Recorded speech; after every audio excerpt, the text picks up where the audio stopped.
Or what if I told you that there was an ancient god who traveled in 2 boats across the sky and the underworld every day, and that this god created the world with the power of his gaze and fought giant snakes and dragons, and that this god ruled the pharaohs and gave them eternal life? This god is Ra, the sun god in ancient Egypt. Ra is one of the oldest and most important gods in history, and he has amazing symbols and myths. In this video, we will explore the secrets of Ra and learn about his personality, power, and adventures. Are you ready to travel with Ra in the sun boat? Follow us in this exciting video.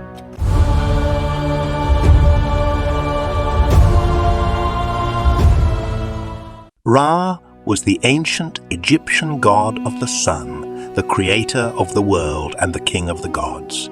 He was born from the primordial waters of Nun and emerged as a shining golden disk on the horizon. He sailed across the sky in his boat, called the Barque of millions of years, and brought light and life to the land.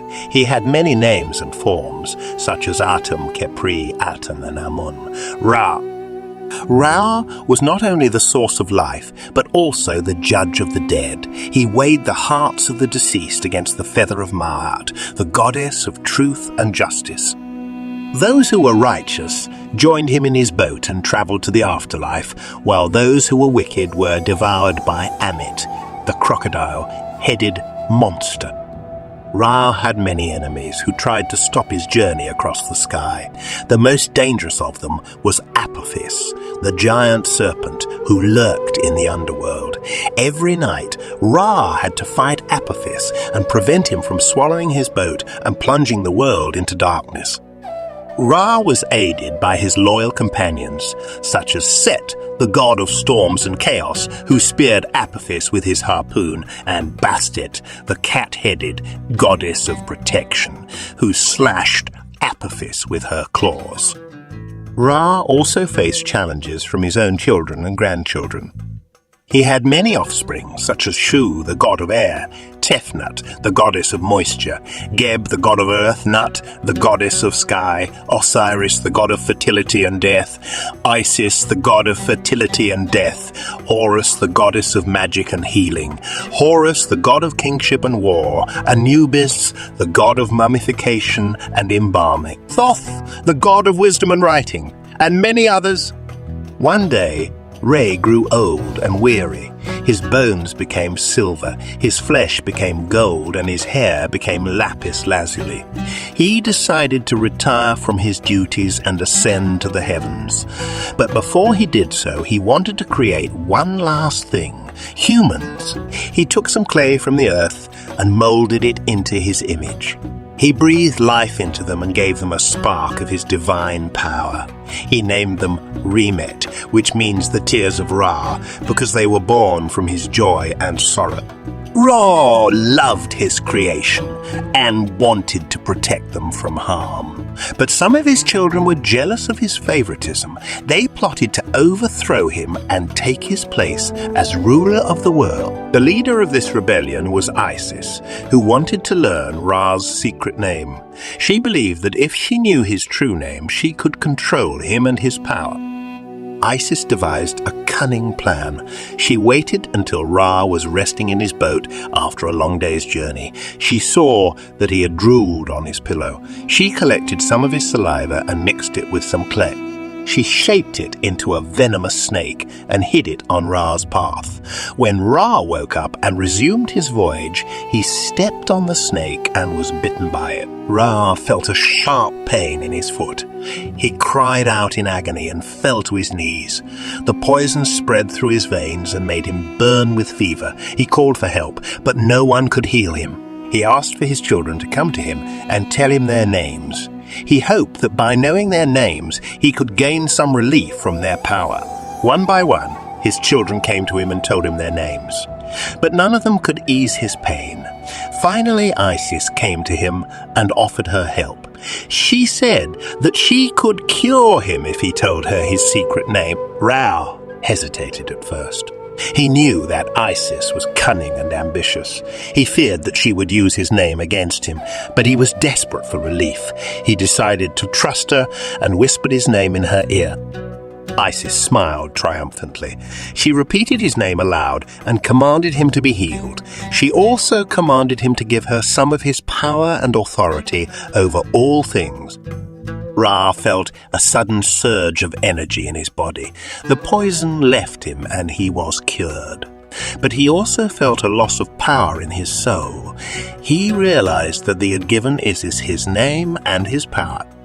He felt betrayed and angry. He cursed her and tried to take back his name, but it was too late. Isis had already learned his name and used it to bind him to her will. Isis declared herself the new queen of the gods and the world. She ordered Ra to step down from his throne and give her his boat. She said that she would sail across the sky and bring light and life to the land. She also said that she would judge the dead and decide their fate. Ra refused to obey her. He said that he was still the creator and the king of the gods. He said that he would not give up his boat or his throne. He said that he would fight her and her allies until he regained his name and his power. A great war broke out between Ra and Isis. They gathered their supporters and clashed in the sky and on the earth. The battle was fierce and lasted for many days and nights. The world was shaken by their conflict. The sun rose and set irregularly, causing confusion and chaos among humans and animals. The other gods tried to stop the war and restore peace.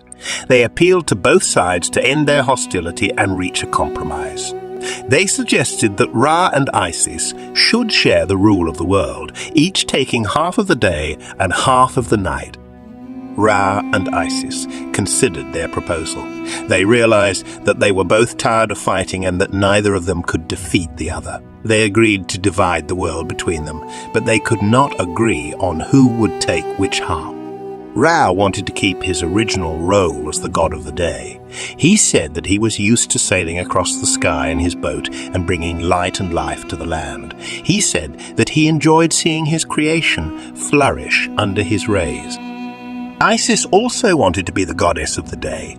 She said that she deserved to have the most visible and powerful role in the world. She said that she wanted to show her glory and majesty to all living beings. They argued for a long time, but they could not reach an agreement. They decided to settle their dispute by a contest of skill and wit. They agreed that whoever could create something more wonderful and marvelous than the other would win the right to rule the day. Ra went first. He used his remaining power to create a new animal. He made it large and strong, with a mane of golden fur, a tail of fire, a roar of thunder, and eyes of lightning. He named it Lion, which means the son of Ra, because it resembled him in appearance and spirit. Isis was impressed by Ra's creation, but she was not intimidated by it. She used her acquired power to create a new plant. She made it tall and slender, with a stem of green, a flower of blue, a scent of honey, and seeds of gold. She named it Lotus, which means the daughter of Isis, because it symbolized her beauty and grace. Ra and Isis presented their creations to each other and to the other gods. They asked them to judge which one was more wonderful and marvelous. The other gods were amazed by both creations, but they could not decide which one was better. They said that both creations had their own merits and flaws, their own strengths and weaknesses, their own beauty and charm. They said that they could not choose one over the other. Ra and Isis were frustrated by the indecision of the other gods.